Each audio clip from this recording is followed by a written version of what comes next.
मुद्दे खूब छाए रहते हैं और इसकी एक खास वजह राजनीतिक फायदा उठाना भी, क्योंकि अक्सर देखा जाता है कि जिस राज्य में चुनाव होता है वहां कोई ना कोई धार्मिक मुद्दा उछाल दिया जाता है। देश में पिछले 5 साल के मुद्दों की बात करें तो धर्म से जुड़े प्रमुख विवाद मुख्य रूप से हिंदू मुस्लिम संबंधों, मस्जिद मंदिर दावों और सांप्रदायिक हिंसा से जुड़े रहे। ये विवाद अक्सर अदालती मामलों, राजनीतिक बहसों और कभी कभी हिंसा में बदल गए। चाहे वो अयोध्या के राम मंदिर का मुद्दा हो, वाराणसी की ज्ञानवापी मस्जिद का विवाद हो, मथुरा की शाही ईदगाह कृष्ण जन्मभूमि का मामला हो या संभल की शाही जामा मस्जिद का विवाद हो या फिर हाल फिलहाल का पश्चिम बंगाल के मुर्शिदाबाद की बाबरी मस्जिद का मामला। हमारे देश में ऐसे मुद्दों की भरमार रहती है। आखिर क्यों ऐसे मुद्दे हमेशा चर्चा का विषय बने रहते हैं?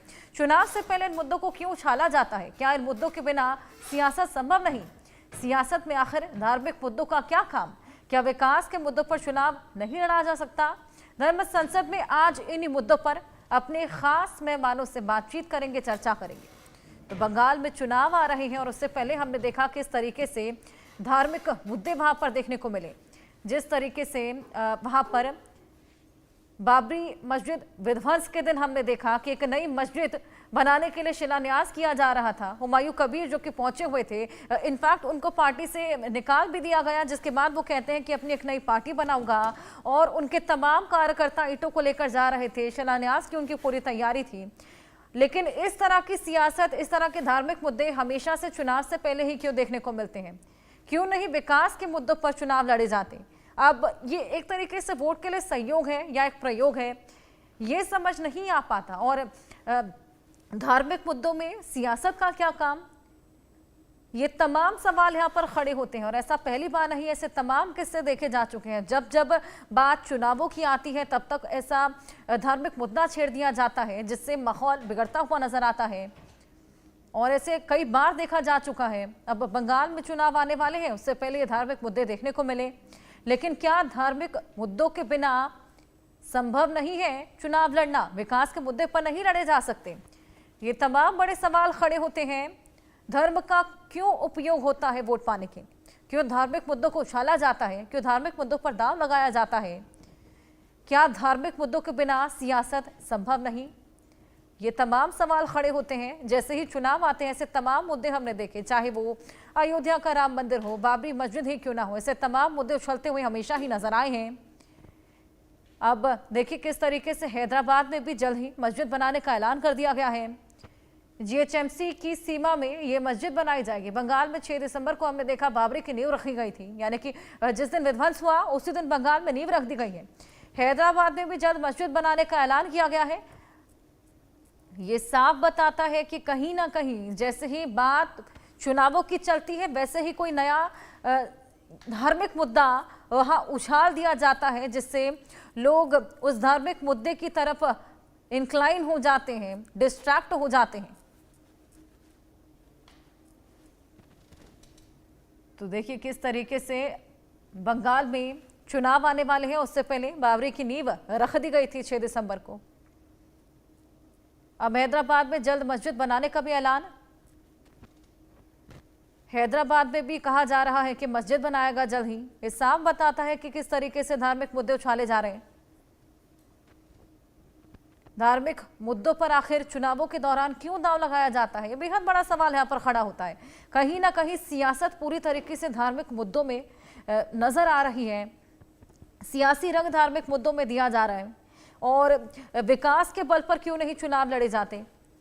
आइए इसको लेकर और बातचीत करेंगे। हमारे साथ स्वामी चक्रपाणी महाराज, अध्यक्ष हिंदू महासभा के, मुस्ताक मलिक तहरीक मुस्लिम स्कॉलर हैं और शम्सुल हसन मुस्लिम स्कॉलर हैं। तीनों ही जुड़ गए हैं। बहुत स्वागत है आप तीनों का। स्वामी चक्रपाणी जी, सबसे पहले मैं आपके पास आना चाहूंगी। जिस तरीके से हमने देखा, ऐसे कई किस्से हमने देखे हैं, कई बार ऐसी खबरें आई हैं कि जैसे ही चुनाव आते हैं कुछ ना कुछ ऐसा मुद्दा, धार्मिक मुद्दा छेड़ दिया जाता है कि सभी का ध्यान डिस्ट्रैक्ट हो जाता है। लेकिन सवाल सबसे बड़ा यही उठता है कि धार्मिक मुद्दों में आखिर सियासत क्यों? नहीं, देखिए, ये देश तो धर्म प्रधान है, तो धार्मिक तो चलती रहती है। हमारे यहाँ अनेक पर्व है, त्योहार है और चीजें हैं, तो होना चाहिए। लेकिन मूल विषय, हर्षा जी, आप एक वरिष्ठ पत्रकार है, आप जानती है कि यह राजनीति तो और चुनाव तो हर समय चलता रहता है, उसकी कोई वो नहीं है। लेकिन ये जो वर्तमान में जो पश्चिम बंगाल में जो सीन देखने को आई है, कि बाबर के नाम पर मस्जिद बनाने की नींव रखे गए हैं, ये सबसे बड़ी शर्मनाक है और सभी हिंदुस्तानियों के लिए दुखद और शर्मनाक है।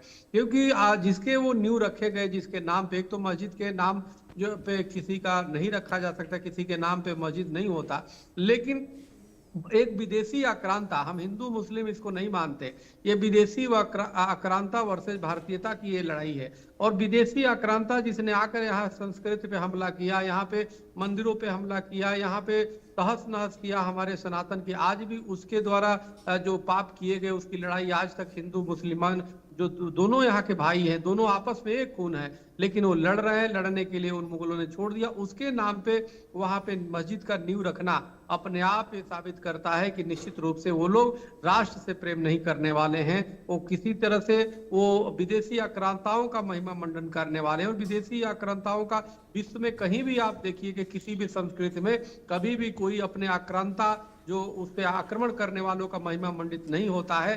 ये भारत ही ऐसा देश है जिसमें इन लोगों ने पश्चिम बंगाल में ये देखने को मिला है। ये बहुत ही शर्मसार करने वाला है, बहुत दुर्भाग्यपूर्ण है। अरे अपने अनेक महापुरुष हैं, उनके नाम पे कर दे तो ये दुर्भाग्यपूर्ण है। इस तरह के कृत्य किया गया तो स्वाभाविक रूप से कि उसकी प्रतिक्रिया होती है। जब उसकी प्रतिक्रिया होती है तो लोग टिप्पणी करते हैं, कुछ हनुमान चालीसा भी हो तो वो तो होता ही है, लेकिन अब उसके वो में आ जाता है। तो क्रिया आप देखिए कि किसने शुरुआत किया, हुमायूं कबीर ने उसको किया, और वो भी 6 दिसंबर का दिन रखा कि 6 दिसंबर को। अरे अभी आग तो पहले ही लगी पड़ी थी, अब तो उसमें के तुमने और घी डाल करके वो कर दिया। तो ये दुर्भाग्यपूर्ण है। हमें लगता है कि इसकी निंदा की जानी चाहिए। और इससे भी दुर्भाग्यपूर्ण बात यह है कि जो बड़े बड़े इस्लामिक संस्थानें हैं उसको आगे बढ़ करके उनको गैर इस्लामिक करार देना चाहिए या उसको फतवा जारी करना चाहिए, तो नहीं करते। जब कोई सलमान खान, आमिर खान या कोई भी एक मुस्लिम बेटी अगर जो मंदिर में आरती कर देती है तो फतवा जारी कर देते हैं, लेकिन कोई इस तरह की समाजद्रोही कार्य करता है तो देश पे आक्रमणकारी आतंकियों का महिमा मंडित करता है, उस पर फतवा जारी नहीं करता, मौन स्वीकृति दे देता है। तो ये दुर्भाग्यपूर्ण है, ये बहुत गलत बात है। हम इसकी घोर निंदा करते हैं। बिल्कुल। अब और तो हमें लगता है हैदराबाद में भी मस्जिद बनाने का ऐलान कर दिया गया है। मुस्ताक जी, मैं आपके पास आऊंगी। देखिए, चुनाव आने वाले हैं बंगाल में, और उससे पहले हमने देखा बाबरी मस्जिद के विध्वंस वाले दिन ही बाबरी मस्जिद नया बनाने की पूरी तैयारी हुमायूं कबीर की ओर से देखने को मिली थी। इसी वजह से उनको पार्टी से निकाल भी दिया गया था। इसको किस तरीके से आप देखते हैं? देखिए, जहाँ तक के बंगाल का मसला है, हुमायूं कबीर को किस पार्टी से निकाला गया, क्यों निकाला गया, और फिर हुमायूं कबीर का स्टैंड क्या है, वो बहरहाल किस तरह वोट को पोलराइज करना चाह रहे हैं, उसकी हम बिल्कुल हिमायत नहीं करते। देखिए, जहाँ तक के इलेक्शन है, इलेक्शन तो आवाम के जो मसाइल हैं, देश के जो मसाइल हैं, उन मसाइल पर इलेक्शन होना चाहिए। लेकिन धर्म की राजनीति इलेक्शन में आरएसएस और भारतीय जनता पार्टी की तरफ से आई है, जो इंतहाई तकलीफदेह है, दुर्भाग्यपूर्ण है।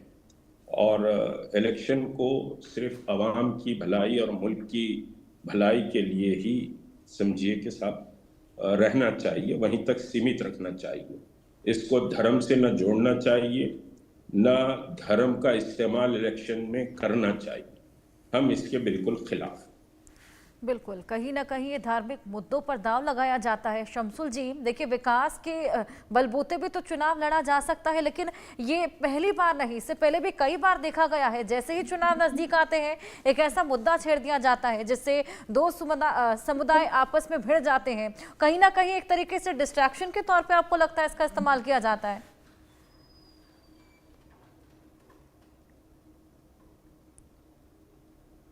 शमसुल जी, आप मुझे सुन पा रहे हैं? चलिए, शमसुल जी से जुड़ेंगे, लेकिन साथ ही हमारे और मेहमान हमारे साथ लगातार बने हैं। स्वामी चक्रपाणी जी, आपके पास में आऊंगी। यही सवाल मैं आपसे भी लेना चाहूंगी। क्या लगता है, विकास के बलबूते अब चुनाव नहीं लड़े जा रहे हैं, विकास के दर पर यहाँ पर नहीं जीता जा पा रहा, इस वजह से इस तरह के मुद्दे छेड़े जाते हैं? नहीं, बिल्कुल। देखिए, मुश्ताक मलिक तहरीक साहब जी ने जो बोला है वो बिल्कुल, मैं उनकी बात को बिल्कुल मैंने सुना और उन्होंने ठीक बोला कि निश्चित रूप से हर पार्टियों को विकास की, रोजगार की अनेक मुद्दे हैं जो देश विकास में जो बेसिक चीजें हैं, रोटी कपड़ा मकान से संबंधित सभी चीजों पे उठाना चाहिए, जनता के हित के लिए उठाना चाहिए। लेकिन सबसे आसान लगता है कि हिंदू मुस्लिम करके किसी तरह लड़ा दिया जाए, बस वोट का ध्रुवीकरण हो जाए और हिंदू मुस्लिम हो जाए। लेकिन वो ये बहुत दुर्भाग्यपूर्ण है, ये पूरा देश का दुर्भाग्य है। तो हमें लगता है कि विकास की चीजें सोचनी चाहिए हर व्यक्ति को, चाहे किसी भी यहाँ पे लोग मान्यता के मानने वाले लोग हैं, तो उसको ये देखना चाहिए कि भाई अगर हम धर्मगुरु हिंदू हैं तो हम यही देख ले कम से कम कि हमारे कितने हिंदू युवाओं को नौकरी मिले, कितने हमारे हिंदुओं को जो बेचारे गरीबी स्तर से नीचे हैं उनको कितनी सरकार ने व्यवस्था दी। जो मुस्लिम धर्मगुरु हैं सिर्फ यही देख ले कि अपने समाज के कितने लोग आगे बढ़े, तो हमें लगता है समाज का हित होगा। हमें और सरकार से प्रश्न पूछना चाहिए, बिल्कुल कोई भी सरकारें हो, चाहे पश्चिम बंगाल की सरकार हो, चाहे कहीं की सरकार हो या केंद्र की सरकार हो, सबसे पूछे जाने चाहिए, क्योंकि हम ये बहुत जरूरी है। अगर हमारा आप देखो करीबन 9 लाख लोगों ने भारत की नागरिकता छोड़ के विदेश चले गए, आखिर क्यों जा रहे हैं भाई? और कितने उद्योग धंधे बंद हो गए, कितने स्थिति बहुत ही चीजें हैं, उस पर लोग बहस नहीं कर पाते, उसकी लोग मुद्दा नहीं बनाते, बना देते हैं जी बाबर के नाम पे मस्जिद बना दिया और न्यू रख लिया। तो ये बड़ा दुर्भाग्यपूर्ण है। अगर राजनीति तो एक सेवा का माध्यम है, आचार्य चाणक्य ने भी कहा था कि ये सेवा के लिए सबसे अच्छा माध्यम है, तो क्या सिर्फ आप यही करते रहोगे? क्योंकि करने के लिए तो धर्मगुरु है ही है, वो जो बनाना है। और कोई भी मंदिर या कोई भी धर्म स्थल बनाना वो युद्ध का विषय नहीं होता, वो शांति का विषय होता है। वहां पे अगर पूजा पाठ होगा, वहां पे धर्म होगा, तो लेकिन मनसा उसके पीछे गलत है। वो लोगों का ध्यान भटकाने वाला मनसा है। वो चाहते हैं कि लोगों का ध्यान कोई प्रश्न ही न पूछ पाए कि आखिर समाज में गरीबी कितनी है, समाज में बेटियों की क्या स्थिति है, बच्चों की क्या स्थिति है, कोई पूछ ही ना पाए। ध्यान भटकाने में बस उसी में बैठा दिया और बस लड़ते रहो, युद्ध लड़ते रहो, तब तक चुनाव आया, एक जीत जाता है पूर्ण बहुमत से, बाकी सब ठगे से महसूस करती है उसके बाद जनता। तो ये इसमें हर्षा जी कोई दो राय नहीं है, कहीं ना कहीं ये बहुत बड़ी साजिश है, एक राजनीति का शिकार पूरा समाज होता जा रहा है। हम सबको उठ करके जागने की आवश्यकता है। बिल्कुल मुस्ताक जी, जिस तरीके से स्वामी चक्रपाणी जी ने भी कहा है कि विकास की बात देखिए बेहद कम होती है, कोई ऐसा मुद्दा उछाल दिया जाता है मस्जिद का, मंदिर का, जैसा हमने बंगाल में भी देखा, कहीं ना कहीं लोगों की भावनाएं क्योंकि इस मुद्दे से जुड़ जाती हैं, तो कहीं ना कहीं वही इम्पैक्ट इलेक्शंस पर देखने को मिलता है। देखिए, बिल्कुल आपने सही कहा कि जहां तक कि मैंने गौर किया, स्वामी जी की बात से भी मैं पूरी तरह इत्तेफाक करता हूँ। इस देश में बहुत से मसाइल हैं, रोजगार के मसाइल हैं, गरीबों के मसाइल हैं, और समझिए कि इस वक्त गिरानी भी बहुत बढ़ रही है, इन्फ्लेशन काफ़ी समझिए कि साहब बढ़ गया है। तो इस पर तवज्जो देने के बजाय हिंदू और मुसलमान, फिर अभी पार्लियामेंट में होम मिनिस्टर की अगर आप स्पीच देखेंगे तो उन्होंने घुसपैठिए को निकालने की बात कही। बिल्कुल, आप जो इस मुल्क का नागरिक नहीं है उसको ज़रूर पकड़िए और उसको ज़रूर निकालिए, लेकिन सवाल ये पैदा होता है कि सारे सेंट्रल फोर्सेस होम मिनिस्ट्री के कंट्रोल में आती है और कैसे ये लोग मुल्क में घुस रहे हैं। और फिर बिहार में मुसलमानों को टारगेट करने के लिए कहा गया कि साहब घुसपैठिया आ गए हैं, घुसपैठिया आ गए। बंगाल में भी यही कहा जा रहा है, लेकिन बिहार की जो SIR हुई, अब किसको कितने डिलीट किए गए, कितने इंक्लूड किए गए, मैं उस पर बहस नहीं करूंगा, लेकिन टारगेट किया गया कि मुल्क में घुसपैठिया आ गए और ये घुसपैठिए समझिए मुल्क के वातावरण को खराब कर रहे हैं। तो ये घुसपैठिए कितने आए हैं, क्यों आए हैं, क्या इसके लिए होम मिनिस्ट्री जिम्मेदार नहीं है, क्या इसके लिए सेंट्रल गवर्नमेंट की एजेंसीज जो बॉर्डर पे निगरानी करती हैं वो जिम्मेदार नहीं है। ये सारी बातें जिम्मेदारी जहाँ तक कि देखिए बाबरी मस्जिद का धार्मिक मुद्दे